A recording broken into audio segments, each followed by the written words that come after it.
Yes, in this video, I want us to talk about Ngizwe uh, case update. Yes. Yeah, we will talk about everything that went on into that case. So yes, we will talk about that. But there's this story next door that, yeah, it's really shocking. You know what is shocking about this is that gospel star Tinah Zungu, he says that hitmen's wanna take his life. Izinkabi, they wanna take his life. And he's not talking about a theory there. He's talking about an actual evidence. He has that actual evidence. There was an interaction between him and the hitman, Inkabi, that wanted to take his life. But I'm about to unpack in all of those things, provided that you are interested. If you are interested, then please stick around. As you stick around, there's only one favor that I'm requesting from you guys, and that favor is that you subscribe, like the video, and you do comment in the comment section below. Why do you need to do all of these nice things, good people? Well, you need to do all of these nice things because doing it does help out a lot when it comes to the YouTube algorithm to promote and spread this video to as many people as possible. So definitely, good people, the power here is in your hands. Please exercise that power in favor of this video. Ngizwe is among the people that are said to have been a mastermind behind the July civil unrest that occurred in this country. But was it which year though? I haven't forgotten. I think it was 2021, if I'm not mistaken. Yeah, but again, it's 2023. We are in July 2023, and we're still talking about something that happened back then. You know what I'm saying? But nevertheless, he was in court, and then the court proceeding, they keep postponing this thing. You know what I'm saying? But yeah, as quoted by Eyewitness News, they've got this to say. Former Cause FM DJ alleged July unrest instigator Ngizwe has accused the state of twisting his words. He says Mkhunu is currently testifying that at the trial in Randburg Magistrate Court. He is charged with incitement to commit violence and breaching the Disaster Management Act. This is in connection with a press briefing he hosted during the July 2021 unrest, and calls he made there for former President Jacob Zuma to be released from prison. Right? Ngizwe Mkhunu, one of the, I don't know whether you call him a controversial figure, whatever way you want to call him. Nevertheless, that's not what we are here for. So he's saying now the state has got a tendency, or they've deployed a strategy of twisting my own words. I mean, I've never said this, I've never said that, I've never said this. Yeah, he went on to say the following. Ngizwe, under cross-examination though, Public Protector Yasif Baba on Thursday afternoon read out a translation on his address at the briefing where he said, "Let us fight even if we fight until we lose our heads. To make sure the former president must be released."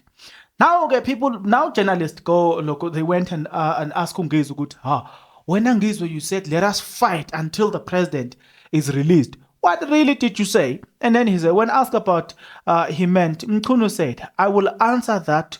All I meant is that the former president must be released.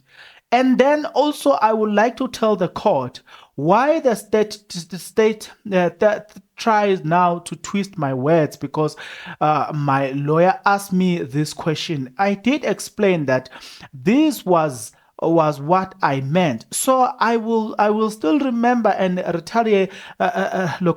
reiterate that when I gave my evidence in chief, I did mention the word fight doesn't mean only to fight. Here it was used to emphasize how strong it is. This must be happening. I like that.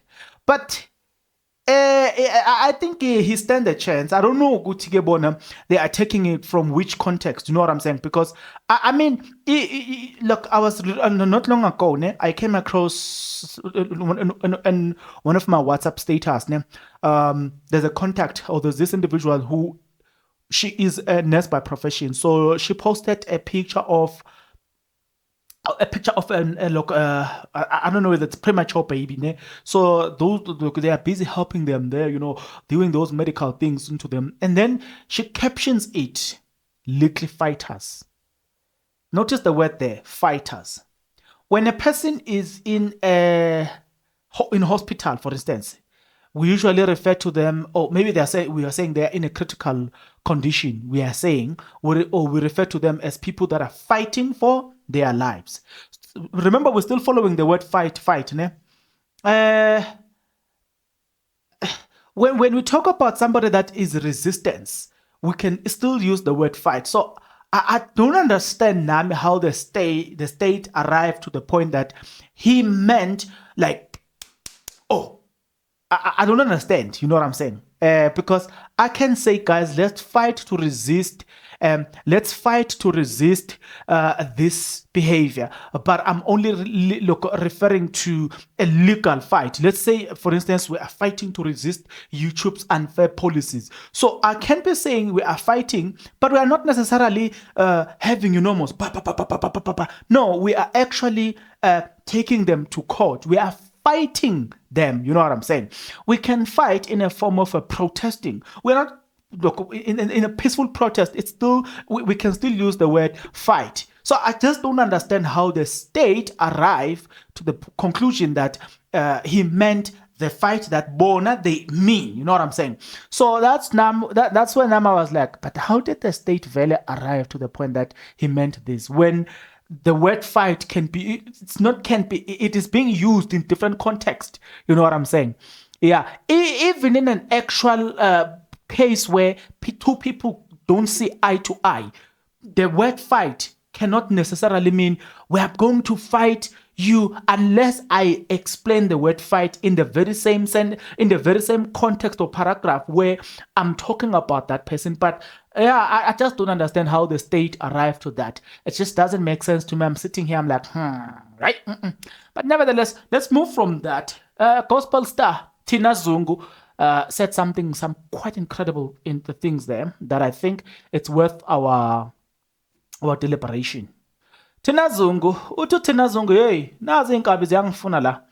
Ziyangifuna left, right, and center. I had an interaction with one of them that was bought. It's not according to me, it's according to Tinah Zungu. Tinah Zungu, gospel star, unknown hitman, allegedly wanted to kill Zungu. The KZN-based gospel artist told Daily Sun that Hitman called him on Tuesday, 4 July, to tell him that he has been he has been ordered to take his life, right? Or the Hitman has ordered to papa him. The person, now this is what he said. The person asked if I thought I fought with anyone, and I said no. He then told me that someone hired him to call me. He said that he has been paid a large amount of money to take his life. I remained calm as he was explaining. I wasn't bothered at all, and I didn't want to entertain him, so I told him to give me time to sort out my insurance's cover, and I dropped the call. He told Daily Sun that he did not report the matter to the police. I did not report the incident to the police because I believe this is a scam. I think this is a fake hitman. I thought he thought I would panic and give him quick money. I said this because I know of scenarios where scammers called and pretended to be hitmen. He had then demanded a counter offer from the victim. I think they were trying to use the same trick on me, but they failed. Okay. I'm looking at ilento le ilento le. I'm looking at his Twitter account here, Tinah Zungu, and I'm wondering. I'm saying to myself, how many people then will, under the circumstances, will just give in? Because we know Mosuguti Inkabi thing has become a profession in this country. Your life is worth 5,000. It's worth 10,000. Rosemary Ndlovu, she's one of the perfect example that other people. These days it's even difficult to allow our family members just to add us into their family funeral policy, because we don't know. Maybe they are counting months and say the probation is gonna be 6 months. Aye, okay. 3 months later, they are counting. They are like, yeah, vote police. Yeah. 4 months later, they are counting. Yeah, 2 months to go. 5 months later, 1 month to go. 6 months. They are like, let the 6 months collapse now. Few days to go. And then as soon as maybe the 7 month, 8 month, then they hire these people. So I'm just showing you, Oguti, these days, man, our lives is worth like this microphone. It's like they are paying using this microphone. By the way, these microphones are expensive, in case you didn't know. This is recording equipment. Yeah. So I'm looking at our lives and I'm looking at the recording equipment. I had to work hard to buy this camera that I'm using right now. I had to work hard to buy this camera. But it's not only this camera, it's this laptop, you know what I'm saying? I'm saying this equipment can worth, because when you calculate some of them and you're like, how much do they pay them? And you're looking at the equipment, you're like, Pella, someone's life is worth this equipment. Do you see how they have degraded us into like more or less nothing? You know what I'm saying? Like 15,000 rand, 20,000 rand to take someone's life. Come on, guys. Come on. My life worth more than that. Come on, guys. I think a million rand nyana, okay. This, like, to some instances, your life, the value of your car sometimes is much higher than your own value. You know what I'm saying? Like, say for instance, you are driving a Porsche. The money that these guys are getting paid to take you is not worth, it's not valued at the same price of the very same car you are driving. Do you see the point that our life is so downgraded below things, but we are human being things? You know what I'm saying? Things. How is it that is so much cheaper to take? Like, guys, there's something wrong with this society. Like, there's something wrong. Forget the scamming part. I understand it, and it cannot be condoned. But I'm looking at the mindset of people in this country. How is it that we find it so funny and easy to do such a job for this little amount? This money is so little, man, guys, for my life. Come on. You know, last 2 weeks ago, there was we were in a certain event or church organized event where this forensic investigator was talking and saying that the same thing happened to him. And he was like, I was not annoyed about this whole thing of people wanting to take my life and all the stuff. I was annoyed at the price tag in my price tag. According to them, was like, you guys wanted to do this thing for this price, like this price. You think I'm worth this price? It's like, I was not annoyed at the attempt of taking me out, but I was annoyed at the price tag. You know what I'm saying? He's like, no, I was super pissed. Guys, can't you increase the price? It was like at least 100K again. And even then, it's too small for my life, but at least 20,000 rand for my life. Can't even buy a car with that money. You know what I'm saying? So imagine these guys are sent to take you out in your home worth 3 million rand, but they are only paid 15,000 rand just to take you out. Let me tell you a story. Okay, we'll talk about the story the other day. But it looks like what we used to value it the most in this country, it's no longer valued as we should. A person's life, guys, you know, this goes to everybody. I'm talking about people that are taking their women's life. Women, by the way, does it. It's just that the way women does it, it's completely different than that of men. Right? I'll give an example. Around Spreadview, there's a garage called BP Garage. I was told by somebody that in this BP Garage, the other time we was visiting a certain church right there around that area. So, and then there was this guy that was driving a bakkie with a certain girl, and then he was there to pour petrol. As he was there, this hitman arrived, and then they started, you know what I'm saying? And then the story broke that no, when news went out, it was said that the reason they took out that guy is simply because he had recently divorced his wife, and his wife was like, nah, I'm not gonna lose all of these things, and this girl must get it for free. No, and then hire these guys. They did what they did. You know what I'm saying? So I'm saying there's a trend. That's how women these days do it. And also women love women. That's why most of our grannies are referred to as abatagati, because I mean, honestly speaking, women, if you're looking at churches are full of women, and also sangomas are full of women. You know what I'm saying? Gogo's Content also confirmed that and say most of her clients, it's women. You know what I'm saying?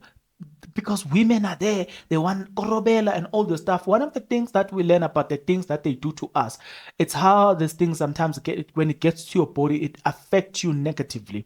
So I'm saying to you guys, Uguti, hey man, there's something that just annoyed me in this whole story of us being taken out by these people, people who have a profession in taking our lives. The price tag.